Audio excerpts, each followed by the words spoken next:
Les Congo AL News, première chaîne. Bonsoir à tous et bienvenue sur la chaîne LCA News pour l'émission Et Après. Ce soir, j'ai l'honneur et le privilège de recevoir le bishop Manzola Chanez. Bonsoir bishop. Bonsoir. Et le prophète Yoman Moïse. Bonsoir prophète. Bonsoir. Alors aujourd'hui, nous verrons comme thème la religion et moi, mais plus précisément dans le service à l'église. Alors, je voudrais savoir que représente le service dans l'église.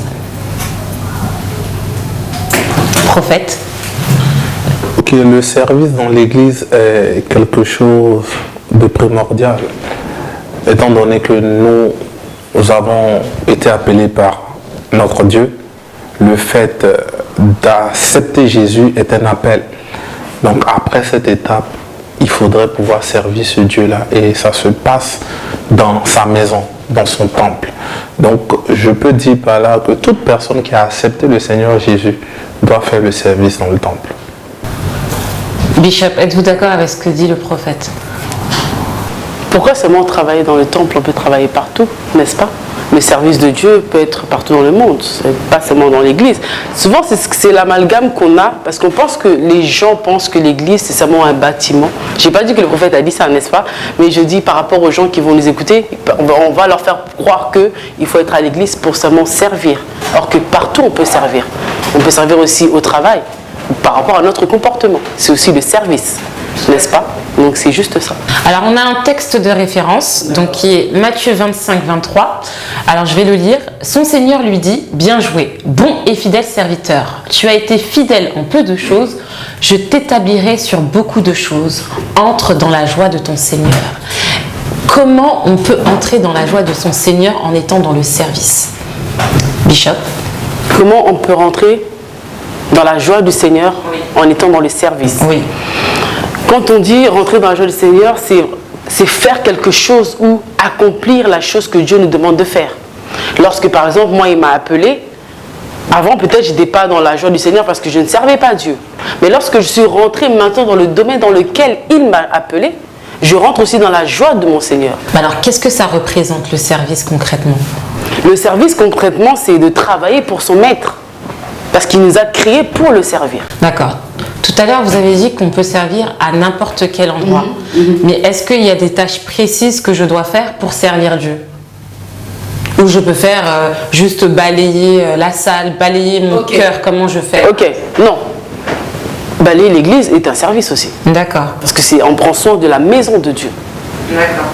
Pourquoi entre guillemets, on ramène nos offrandes à la maison de Dieu?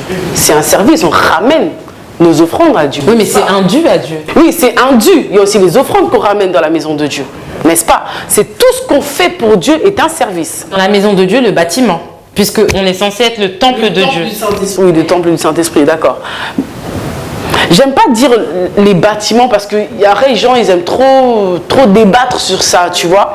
Mais c'est vrai que la Bible dit, il est doux et bon aux frères et sœurs de demeurer ensemble, de se rassembler. On ne peut pas se rassembler dehors parce qu'on va déranger, on ne sera pas assez concentré. Il y aura des voitures qui vont passer. Donc on choisit un endroit précis pour se réunir. Mais ça dépend parce qu'il y a des personnes qui montent dans des montagnes pour prier Dieu. Et ces personnes-là, elles se rassemblent. Oui, pour prier Dieu. Oui. Là, on va faire un service. D'accord, donc c'est différent. Oui, là, on va adorer. Par exemple, si tu vas dans la montagne, c'est pour aller rentrer en retraite, c'est pour chercher la face de Dieu, c'est pour chercher la profondeur. Donc, c'est pas un service. Si je C'est mets un service, mais c'est pas pareil que d'aller à l'église. N'est-ce pas? On peut aller à l'église, mais à l'église, on ne va pas tous les jours. Je ne sais pas si tu comprends ce que je veux dire. À l'église, on va par exemple, on dira que l'église, on va le mercredi, le vendredi, le dimanche. Parce qu'on a un culte. Mais là, on va à la montagne, on va faire une semaine en instance pour prier Dieu ou pour adorer, chercher la face de Dieu. Ça ne veut pas dire que si on va à l'église, on ne cherche pas la face de Dieu. Non. Comme j'aime dire, par exemple, la prédication que je vais prêcher dimanche, ce n'est pas la même que je vais donner le jeudi ou le vendredi. Pourquoi? Pourquoi? Parce que le dimanche, il y aura toutes sortes de personnes qui viennent à l'église. Or que la semaine, j'aurai des personnes précises. Je ne sais pas si tu saisis. C'est-à-dire j'aurai des personnes qui sont affermies, qui viendront dans la semaine. À chaque personne, à chaque public, son discours? Ah oui. Mais pourquoi il y a une différence? Puisque c'est le même service en vérité. Oui, je suis d'accord. Mais tu ne veux pas donner un nom à un bébé la viande. Il Donc n'aura ça pas veut- les dents pour manger. Donc ça veut dire que les personnes qui viendraient en semaine, elles seraient plus affermies que celles du dimanche. Non, j'ai pas dit ça. Je pose une question. Ok, faut pas dire des choses que je ne dis pas. Je pose une question. Non, il y a des personnes qui vont venir la semaine, d'accord? Je veux parler du mariage, entre guillemets, la semaine. Parce que c'est un peuple, on va dire, un nombre de personnes restreintes. Ah, c'est par rapport au nombre qu'on donne. Non, je veux me faire comprendre. C'est que si, par exemple, je te dis le mariage, mais je peux parler la vie de couple, il y a des sujets qu'on ne va pas dire le dimanche parce qu'il y aura tout le monde, il y aura des enfants, il y aura beaucoup de personnes. Or que si je veux parler, par exemple, à la femme, en disant que oui, on va parler de la femme dans le foyer. Je vais prendre le jour de la semaine pour que les femmes viennent et qu'on enseigne dans la profondeur de ce qui est la femme dans le foyer. Mais le dimanche, si je veux parler de la femme dans le foyer, ça sera vraiment en globalité. Je ne sais pas si tu sais ce que je veux dire. Ouais, c'est un peu ça. Je n'ai pas dit que ceux qui viennent le dimanche, ils ne sont pas plus mûrs que ceux. Non, c'est pour faire comprendre que si on revient à ce qu'on disait au début, c'est que on vient faire un service, on vient enseigner un peuple, on vient semer quelque chose dans le peuple. D'accord? Quand on parle du foyer, on parle aux personnes qui seront entre guillemets mariées ou ceux qui sont sur le chemin du mariage. Mais là, le dimanche, on a tout le monde. Donc tout le monde n'est pas là pour venir se marier. Il y en a qui sont déjà mariés, ça fait 50 ans. Il y en a qui sont même pas encore prêts de se marier. Donc il faut qu'on ait quelque chose à donner à ce peuple. On ne veut pas tout donner. On va tout donner, mais il y a un temps pour toute chose. Il y a un temps pour tout. Il y a un temps pour parler de ça, un temps pour parler de ça, et un temps on parlera d'autres choses. Ecclésiaste. Tout à fait. Que représente le service prophète pour vous, en tant que prophète? Qu'est-ce que ça représente? Alors, j'aimerais rebondir un peu sur ce qu'on a dit au début. C'est que le service que nous faisons dans l'Assemblée, je pense que c'est de ça que tu voulais parler, ce que nous faisons dans l'Assemblée. Ok, moi j'ai précisé ce qu'on fait dans l'Assemblée. Mais n'empêche que c'est ce que nous faisons dans l'Assemblée qui nous suit dehors. C'est ça. Ça veut dire quoi? Ce qu'on C'est-à-dire fait dans que l'Assemblée, c'est ce qui nous suit qu'on dehors. fait comme service Oui. dans l'Assemblée. Un exemple, pour être Par concret. exemple, moi, quand j'ai commencé, mon premier service à l'église, c'était le nettoyage de la salle. Pourquoi le Seigneur m'a fait passer par là? Parce qu'il fallait qu'il me brise en moi. D'accord, donc à chaque service, un message ou une leçon. Voilà. Et donc, le fait que je sois passé par là a brisé mon orgueil. Et donc, ça m'a suivi hors de l'église, hors du temple. Donc, au dehors, maintenant, j'avais plus cette facilité-là à respecter mon prochain que je ne faisais pas avant. J'ai appris à savoir que je ne suis rien, je n'étais rien, malgré ce que je pouvais toucher ou avoir, je n'étais rien, que c'est Dieu qui me faisait grâce. Donc le service, c'est aussi un brisement. C'est ça. Oui. Ok. Et à quel moment on s'aperçoit que ça peut être une bénédiction, si on peut dire ça comme ça? Je nettoie, comme le prophète il a dit, et je m'aperçois qu'en fait dans ma vie, j'étais orgueilleux et du coup ça m'a brisé. Mais à quel moment j'en ai conscience? J'aime bien ce qu'il a dit, le prophète, il a dit il a fallu que je passe par là pour pouvoir devenir la personne qu'il est aujourd'hui, n'est-ce pas? C'est qu'on a tous, comment dirais-je, une base en fait, une habitude, un caractère, et quand on sert Dieu, ça nous permet de voir certaines choses en fait. Nous on peut se voir, oui, moi je suis un tel, j'ai ça comme argent, je vis bien ma vie. Mais en fait, devant Dieu, c'est pas qu'on n'est rien. C'est que Dieu veut nous montrer autre chose, en fait. C'est qu'à travers nous, il faut qu'on touche des personnes. Donc, on est obligé de passer par un chemin pour arriver à un autre chemin. Tu vois? C'est un peu ça. Bishop, aujourd'hui, vous êtes bishop, mais je pense que vous n'avez pas commencé en tant que bishop. Du tout. Comment ça s'est passé? Par quel processus vous êtes arrivé bishop, par exemple? Par quel processus? Déjà, il faut savoir qui tu es. Déjà, il faut savoir qui tu es aux yeux de Dieu. Et comment vous avez su qui vous étiez? Et qui vous êtes maintenant? Dieu parle. Comment? Tantôt d'une manière, il m'a parlé à moi-même, à travers des serviteurs de Dieu, à travers les gens, ou à travers des prédications, un peu, ouais. Mais comment aujourd'hui vous avez la conviction d'être dans le bon? Bonne question. Très très bonne question. Comment j'ai la conviction de savoir que je suis dans le bon? Je ne suis pas encore arrivée. On peut, moi j'ai souvent vu non, mais très souvent, je parle plus par rapport aux appellations. Très souvent, on va avoir un prophète qui va devenir pasteur. ou un pasteur qui va devenir apôtre. Mais comment il en a la certitude? Comment il en arrive là en fait? Puisque la base de tout, c'est Dieu, c'est le Saint-Esprit. Mais comment on arrive à ce processus de oui, hier j'étais prophète, mais aujourd'hui je suis apôtre? D'accord. Pour répondre à la question que je m'as posée, c'est comment moi je suis arrivée à ce stade-là. Ben, moi j'ai déjà commencé en tant que chantre. Je chante depuis que j'ai 4 ans. Et je chante. Et déjà, j'ai déjà vu dans mes visions où je ne chantais pas seulement. Dans mes rêves, moi, je me voyais prêcher. Dans mes rêves, je me voyais prier pour les gens. Dans mes rêves, je voyais faire des délivrances, ainsi de suite. Mais, et plus on grandit et plus on est dans la présence de Dieu, plus Dieu nous révèle encore nos capacités, en fait. C'est que moi, je me disais, bah, moi, je peux que chanter. Moi, je suis appelée à chanter. Donc, pour moi, je m'arrêtais à là. Alors, Bishop, de chantre à Bishop. Qu'est-ce qui s'est passé? En fait, c'est ça, en fait. C'est que de base, je chantais. De base, je chantais. Et ben un jour, dans l'église où j'étais à Lyon, on m'a dit, bah, pour une première fois, la sœur Chanel va nous exhorter tel jour. Je dis, mais je peux pas faire ça. Elle m'a dit, mais déjà, tu chantes déjà de base. C'est-à-dire que tu peux parler devant les gens. Tu as cette facilité, tu auras cette facilité de te tenir devant les gens. Je dis non, c'est impossible et tout. Je me rappelle, j'avais parlé sur la mort parce que c'était, on venait de perdre un frère à l'église et il fallait maintenant qu'une personne exhorte. Et j'étais là, je tremblais et tout. Mais bizarrement, quand je suis arrivée devant, j'ai pris mon verset, j'ai pris mon texte que j'avais noté et tout. Et j'ai commencé à parler, mais je t'ai vu. C'était tellement fluide, j'ai dit mais c'est comme si je l'avais toujours fait en fait. Et mon père il me dit tu vois maintenant que ce que je te disais c'est vrai. Et au fur et à mesure il me faisait des exercices comme ça. Ben, dans la semaine un bon jeudi, ben, sur Chanel tu seras là, tu vas faire et tout. Et après, à chaque fois que je me mettais devant les gens, j'avais toujours cette facilité de parler, cette facilité de capter les personnes qui étaient en face de moi. Et c'est là où je me suis dit, bah en fait, tous les rêves que je faisais depuis mon enfance et jusqu'à aujourd'hui, en fait, ce sont des choses que maintenant je commence à vivre. Mais je n'étais pas encore arrivée, j'étais encore un bébé, je ne savais pas, tu sais, je mélangeais peut-être tout et ainsi de suite. Mais plus tu exerces, plus tu commences à comprendre. C'est aussi en exerçant, par exemple, et quand je chantais, j'ai commencé à prophétiser. Mais je ne savais pas que je pouvais prophétiser, parce que j'avais ce don en moi. Donc vous n'êtes pas passé par une école de formation? Non. Vous avez appris sur le tas? Le Saint-Esprit m'a appris. D'accord.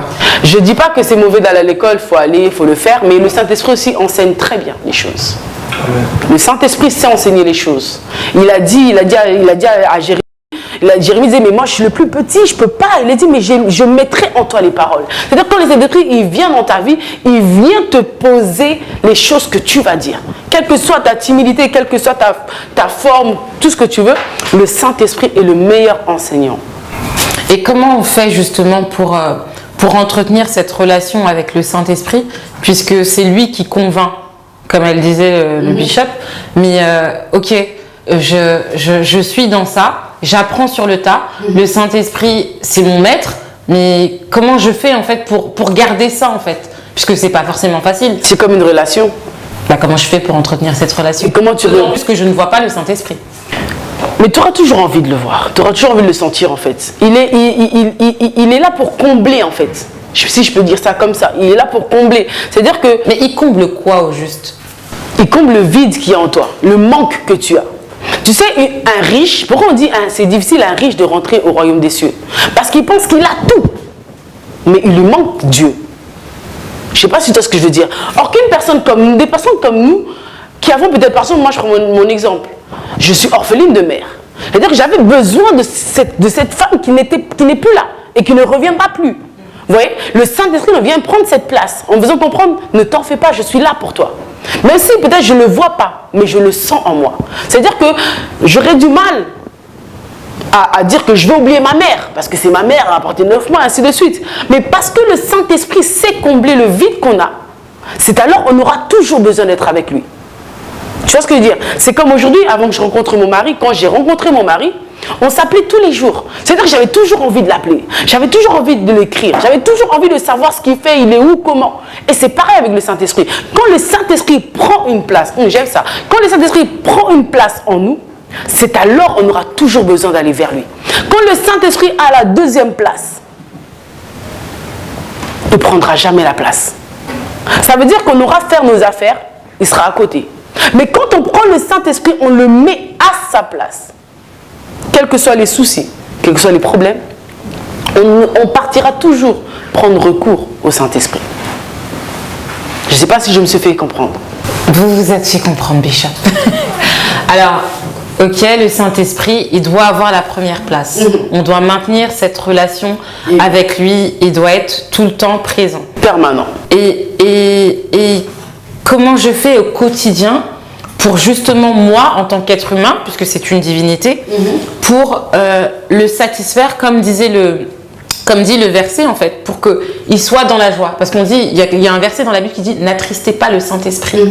Pour que le Saint-Esprit soit tout le temps en joie. J'ai une attitude à avoir, j'ai un comportement à manifester. Comment je fais pour que ce comportement plaise au Saint-Esprit? Comment je manifeste une attitude positive pour qu'il soit constamment dans la joie? Prophète. Le Saint-Esprit est une personne qui nous apprend à vivre avec lui. Il y a un verset dans la Bible, dans 2 Corinthiens chapitre 13, à partir du verset 13, qui est très important, qui a révolutionné plusieurs personnes dans leur relation avec le Saint-Esprit. C'est que la Bible nous dit que la grâce du Seigneur Jésus, le Fils, l'amour de Dieu le Père et la communion avec le Saint-Esprit soient avec vous tous. Vous voyez là, l'apôtre Paul énumère dans ce verset-là 3 personnes qui résident en un. Et pour la 3e personne, il est clair, il parle de communion. Et donc, pour pouvoir vivre avec cette personne, il faudrait avoir une communion avec elle. Et le Saint-Esprit, dans notre entretien avec lui, nous attire toujours à lui. Lui, il est toujours présent. Lui, il est toujours là. Il nous attire dans notre cœur, dans notre esprit. C'est peut-être nous souvent qui fuyons par rapport à une situation, par rapport à une blessure, par rapport à un manque. On peut être fatigué, se sentir lourd et on décide de ne pas répondre à l'appel du Saint-Esprit. Mais lui, il nous appelle tous les jours à cette communion. Voilà pourquoi Jésus pouvait dire dans Jean chapitre 7, à partir du verset 37-38, il dit, si quelqu'un a soif, qu'il vienne. Vous voyez, c'est l'appel. Si tu as soif, tu viens. Mais si tu n'as pas soif, tu ne viens pas. Effectivement. Et c'est là où notre avantage, il est avantageux pour nous de répondre tous les jours à cet appel.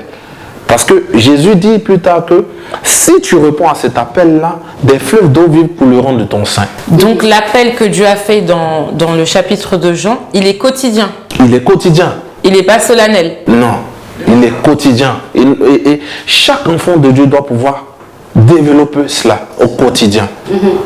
Chaque jour. Et il y a un passage dans la Bible qui dit que les bontés de Dieu ne sont pas épuisées. Et elle les renouvelle chaque matin. C'est-à-dire qu'à chaque communion avec Dieu, à chaque communion avec le Saint-Esprit, il y a quelque chose de nouveau qui t'apporte. C'est ça. Est-ce que c'est comme un peu une nouvelle alliance qu'on renoue tous les jours? Ou c'est vraiment, ça n'a rien à voir? Je dirais, une nouvelle alliance, c'est trop dire. Mais je dirais qu'une nouvelle communion chaque jour. Parce que la communion d'aujourd'hui ne sera pas pareille que la communion de demain. J'ai vécu une expérience, j'étais à la maison, hier, j'étais à la maison et le Saint-Esprit me dit de sortir. Donc je sors et je viens sur Paris où je me mets à l'écart. Je prends un hôtel sur Paris et je me mets à l'écart. L'expérience que je vis là dans cette chambre est différente de ce que je vis à la maison. Parce que le Saint-Esprit voulait me faire comprendre que je me suis trop habitué à l'environnement qui était là. Donc il me fait sortir. Quand il me fait sortir de là, je vis une expérience jusqu'à ce que je sorte de cette. Donc ça implique qu'il faut avoir les oreilles ouvertes. C'est important. En fait, c'est important. C'est pour ça chaque enfant de Dieu ne vit pas les mêmes expériences dans la foi. Et souvent on a l'impression que avec l'autre ça marche plus vite, avec l'autre ça court, mais moi je stagne. Non, ce n'est pas que Dieu est injuste. Non, Dieu est juste. Mais il faudrait que tu puisses développer au quotidien ta relation avec lui. Avec Dieu. Voilà pourquoi il dit, tu porteras ta croix chaque jour. Chaque jour. Tu vois. Il ne dit pas porte ta croix aujourd'hui jusqu'à... Non, il dit chaque jour tu portes ta croix. Chaque jour. Moi, je rencontre beaucoup de serviteurs de Dieu, de jeunes, on parle, on échange et tout. Mais s'il y a quelque chose que je constate, c'est que il y a beaucoup qui n'ont pas de relation avec le Saint-Esprit. Au fait, faire les choses, on voit un peu sur les réseaux sociaux, les vidéos et tout, ça ne veut pas dire que tu as une relation avec Dieu. Mais quand on a des échanges, par exemple, comme ça, on peut sentir au travers de toi, au travers de ce que tu dégages, si tu as une relation avec le Saint-Esprit. Prophète, vous disiez que justement il faut entretenir cette communion avec le Saint-Esprit et du coup que beaucoup de nos serviteurs, enfin celles de cette génération, n'avaient pas cette communion. Mais pourquoi ils n'ont pas cette communion? Qu'est-ce qui fait? Quel est l'élément perturbateur qui fait que la relation qu'on a avec le Saint-Esprit devient de plus en plus difficile à maintenir? C'est le manque d'équilibre. Ok. Qu'est-ce que l'équilibre crée? C'est pour ça tout à l'heure, je vous avais parlé de formation. Nous, on nous l'a appris. L'équilibre te dit que en première position, c'est ta relation avec Dieu. En deuxième position, c'est ta famille. Et en troisième position, c'est ton service ou le travail professionnel que tu fais. La génération de maintenant, c'est la relation avec Dieu et entre guillemets, et le service passe avant tout. Mais est-ce que c'est vraiment mauvais? Le service ne peut pas passer avant ta famille, parce que sans toi, Dieu fera. Avec toi, Dieu fera, et après toi, il fera. Le service ne peut pas passer avant ta famille. Voilà pourquoi il dit à Timothée, si quelqu'un n'a pas soin des siens, il est considéré comme un païen. Parce que ta relation avec Dieu doit impacter d'abord ta famille, avant dehors. On dit que, oui, je suis d'accord avec vous, on dit que la Nouvelle Jérusalem, c'est déjà la maison, ensuite ceux de dehors. Mais il arrive très souvent dans nos familles que nos familles soient réticentes au fait que, comment dire, qu'on ait un Dieu, ou très simplement qu'on soit chrétien. Réticent ne veut pas dire qu'il ne croit pas, ou bien du moins ne veut pas dire qu'il ne vous observe pas. Moi, j'ai été dans ce cas. On m'a connu dans une vie et ils ont été étonnés du changement.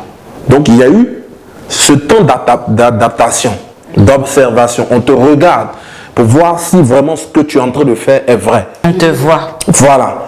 Et donc l'impact, tu ne t'en rends pas compte, mais l'impact est extraordinaire. Moi, mon grand frère, il m'a regardé un jour et il m'a dit merci parce que ma femme t'a suivi et elle a complètement changé. Aujourd'hui, son fils a été impacté. Et donc l'impact est en train de prendre la famille. Mais Dieu n'a pas commencé comme ça avec moi, mais avec d'autres personnes, il t'impacte, il impacte ta famille. Mais moi, il m'a impacté et c'est par rapport au travail que je faisais dehors qui a impacté ma famille. Donc, il est souverain, il fait comme il veut. Mais il est important d'être équilibré. Voilà. Beaucoup de personnes pensent que le service passe avant la famille. C'est faux. C'est pour ça qu'il y a des grands serviteurs de Dieu qui ont perdu leur femme. Il y a des grands serviteurs de Dieu qui ont fait que leurs enfants détestent Dieu. Pourquoi? Parce qu'ils n'ont pas été équilibrés. Dieu n'a jamais dit de négliger ta famille pour son service. Vous n'avez pas remarqué que les enfants des pasteurs, arrivé à un moment, ils préfèrent jouer les bandits. C'est pour attirer l'attention de leurs parents. Parce que autant tu peux écouter celui qui est dehors, tu peux prendre soin de lui, mais tu n'as pas le temps pour ton enfant. Pour ton enfant, oui, tout à fait. Donc qu'est-ce qu'il peut faire pour attirer l'attention? Il fait des bêtises, il fait le contraire de ce que tu prêches. C'est ça.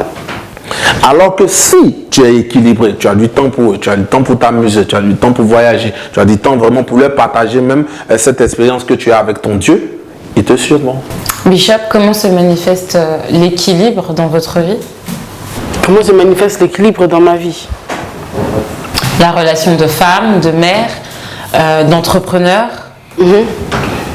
Moi, je dis que chaque chose a son temps. Moi, quand je suis à la maison, je suis la femme de mon mari. Amen. Quand mes enfants sont là, je suis leur mère. Et comment vous faites pour vous organiser? Parce que c'est pas facile, on a tous 24 heures, mais 24 heures et 4 rôles à jouer. Comment on fait? Comment elle fait le Bishop? Pour mon cas, par exemple, si je prends par exemple cette semaine, non, la semaine prochaine, par exemple la semaine prochaine, dimanche, je dois prêcher, n'est-ce pas? C'est-à-dire que je veux me préparer, je me suis déjà préparée à l'avance de mon thème, de ce que je vais faire. Maintenant, la semaine va commencer. C'est-à-dire que je vais voir, je travaille tel jour. Mon mari, il est tous les jours là. C'est-à-dire que j'aurai un temps, je vais dire, bon, écoute chérie, comme c'est là, tel jour, il faudrait que je me prépare parce que dimanche, c'est moi qui prêche. Tu vois, j'ai déjà préparé ma prédication, mais il faut que je revoie encore mes notes, un peu les versets, ainsi de suite. Tu vois, les enfants, c'est pas pareil parce que eux, je vais les voir, ils vont rentrer de l'école, on va parler un peu de suite. Mais j'aurai quand même ce temps, tu vois, où je vais dire que ben là, maintenant, il sait que non, ma femme, comme elle est là, elle est partie pour méditer, par exemple. Tu vois, c'est-à-dire qu'il est conscient que la femme que j'ai épousée n'est pas seulement ma femme, mais elle est mère, mais elle est aussi servante de Dieu. Tu sais que des fois, le problème, c'est ce qu'il disait le prophète, le problème, c'est que peut-être c'est pas notre faute à nous, peut-être c'est le conjoint avec nous ou la conjointe avec qui on est. Elle se dit, mais non, c'est mon mari, il ne veut pas travailler pour Dieu, il doit être que pour moi, il doit être comme ça. Non, tu dois savoir que la personne que j'épouse, elle est mon épouse, elle est une mère, elle est aussi servante de Dieu. Quand tu mets ça dans ton esprit, c'est-à-dire que si ta femme te dit, bon chérie, comme c'est là, cette semaine je serai en jeûne et prière, tu ne lui prendras pas la tête parce qu'elle est en jeûne et prière. Parce que tu sais que son temps maintenant de servir Dieu est là. Mais demain, mon temps viendra. Tu vois ce que je veux dire? C'est vrai que j'aime beaucoup ce qu'il a dit parce que c'est vrai que beaucoup de couples aujourd'hui se détruisent parce qu'ils ne gèrent pas leur maison. Or que si tu sais qu'aujourd'hui j'ai l'émission, c'est-à-dire que je me suis préparée avant de venir. Je dis à mon mari, bah, comme c'est là, écoute, samedi, telle date, j'aurai l'émission. C'est-à-dire que ce matin, j'ai peut-être fait le ménage, j'ai peut-être fait à manger. Je dis, bon chérie, écoute, j'ai fait ça dans le frigo. Si tu veux manger du riz, tu fais ton riz, tu sais faire du riz, tu le fais. La petite, elle ne dérange pas, tu vois, tu t'occupes et ainsi de suite. Mais c'est que si elle n'est pas là, c'est parce qu'elle est partie quelque part. C'est pas que je veux maintenant, je suis partie. Allô? Oui, bah comme c'est là, je suis sortie. Bon, tu sais, là, ça devient problématique. Mais si je me gère, je sais que non, aujourd'hui j'ai ça à faire, demain je vais faire ça, après demain j'ai ça. Oui, je monte mon entreprise où je suis entre guillemets entrepreneuse. C'est-à-dire que je sais que non, je ne vais le faire que le soir. C'est-à-dire que quand tout le monde dort, quand j'ai mon temps libre à moi, je commence à publier mes photos. Je fais mes photos. J'ai une cliente qui m'a demandé une commande, bah, je vais commencer à faire ma commande. C'est que je vais me gérer en fait. C'est que le matin, je me réveille, je vais m'occuper de mes enfants parce que je dois les préparer à aller à l'école. C'est qu'en fait, il faut vraiment c'est pas de faire un calendrier et tout, c'est que ça doit être dans la tête. Moi, c'est dans ma tête en fait. Je sais que là, je vais faire ça aujourd'hui, demain, j'aurai ça, à telle heure, il faut que je fasse ça. Et c'est comme ça. Mais si tu mélanges tout, c'est sûr qu'il y a problème. Il n'y a pas d'équilibre. C'est sûr qu'il y a problème. Tu vas dire à ton mari, ben non, lui, il veut pas, mais non, je veux pas, aujourd'hui, moi, je suis en chaîne et prière. Mais maman, tu ne l'as pas prévenu. Comment tu veux que la personne, elle soit contente de ce que tu fais? Elle peut pas. Et tu verras souvent, les femmes, ils vont à l'église, leur mari, il reste à la maison. C'est ça qu'on reproche. Tu vois, il y a une sœur un jour qui a demandé, oui, mais si je jeûne et prière, est-ce que je peux aller avec mon mari? Mais c'est ton mari, en fait. Dieu sait que tu as quelqu'un. Il sait que non, s'il a besoin de toi, tu vas pas refuser à ton mari parce que tu es en prière. Dieu ne va pas aller en enfer parce que tu as donné à ton mari. Tu vois ce que je veux dire? Et c'est ça qu'on enseigne à l'église. Parce que tu es en jeûne, tu dis, mais non, oui, tu peux te préserver. Il peut attendre 1 jour, 2 jours, 3 jours, mais il ne va pas attendre 10 jours. C'est ça l'apôtre Paul dit aux Corinthiens que c'est dans un commun accord, comme elle le dit. C'est dans un commun accord. Il peut attendre 3 jours, mais pas 10 jours, le pauvre. Bishop. C'est dans un commun accord. Est-ce que tu me permets 2 jours, 3 jours? Dans un commun accord. Et l'apôtre Paul le précise, ne dure pas dans Un commun accord pour un chrétien et un non-chrétien ou juste un couple chrétien? Couple chrétien. un couple chrétien. Tu sais, le problème, c'est ça. Quand on va chercher des païens, ma soeur, tu es des pros. Non, c'est des problèmes. Moi, je dis à mes soeurs, hein, si vraiment tu veux servir Dieu en paix, trouve-toi un frère. Si tu cherches quelqu'un de l'extérieur, je ne dis pas que ce sont des mauvaises personnes, mais vous n'allez pas vous entendre. Moi, j'en ai fait l'expérience. Vous n'allez pas vous entendre. C'est-à-dire que quand toi, tu vas vouloir préparer ta prédication pour mettre du Fali, tu vas faire comment? Tu vas maintenant préparer ta prédication avec Fali qui chante à côté. Mais c'est pas concevable. Je ne sais pas si prophète, si on... Oui, je suis d'accord avec toi. Tu ne peux pas le faire. Je suis d'accord avec Quand tu vas aller à un mariage, toi, tu ne veux pas aller danser. Dis, on va danser. Tu vas dire non à ton mari, celui qui t'a épousé là. Donc tu le refuses d'aller danser. Encore un autre problème. Tu vois, au moins si la personne est en train de se convertir, ok, pas de souci. Mais si c'est quelqu'un qui est dans le monde là, pardon. Mais on est tous du monde. Yaya, on vit tous ici. Mais nous ne sommes pas de ce monde. Alléluia. Ne vous conformez pas avec le président. Amen. Alors, c'est ça. merci au prophète Yoman Moïse d'avoir assisté à l'émission. Merci Bishop. C'était la fin. On se retrouve très vite. Que Dieu vous bénisse. Les Congo AL News, première chaîne d'info.